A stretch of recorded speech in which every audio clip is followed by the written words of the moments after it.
অ্যাজিও থেকে আমরা আর একটা পার্সেল অর্ডার করেছি, মানে এটা হচ্ছে একটা জিন্স, আর এটা জন প্লেয়ার্সের জিন্স। তো এটা আমরাও কিন্তু অনেকটা কম দামে পেয়েছি, সস্তায়। আর এই প্যাকিংয়ে এসছে, তো অনেকটা ডিসকাউন্টে পেয়েছি। বা দেখা যাক, আমরা আনবক্সিং করি এটাকে।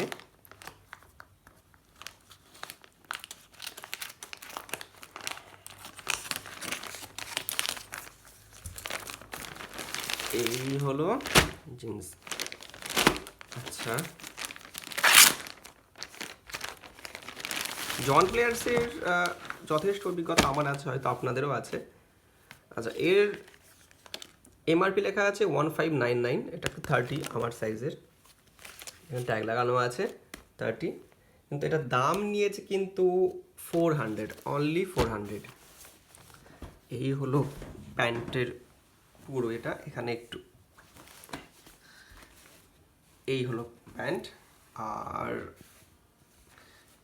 এটা স্ট্রেচেবল কি? হ্যাঁ, সামান্য। এটা কিন্তু সামান্য, বেশ মানে সামান্য বলতে কি, যেমন স্ট্রেচেবল হয় তেমনই। আমার কিন্তু এই প্রোডাক্টটা যেমন দাম, মানে যত ডিসকাউন্টে আমরা পেয়েছি, মানে সেই অনুযায়ী কিন্তু আমার প্যান্টটা খুবই ভালো লেগেছে। আমি রেকমেন্ড করবো, অবশ্যই আপনারা কিন্তু এটা নিতেই পারেন যদি পছন্দ হয়। আর আমি যে দামে পেয়েছি সেই দামে যদি না পান, সেখানে বিষয়টা হচ্ছে সেলের উপর নির্ভর করছে। সেল যদি থাকে তাহলে আপনারা অবশ্যই পাবেন। তা এই ছিল হচ্ছে আমাদের আজকের ভিডিওটি। পরবর্তী ভিডিওর জন্য কিন্তু অবশ্যই চোখ রাখুন এই চ্যানেলে, আর সাবস্ক্রাইব করতে কিন্তু একদম ভুলবেন না।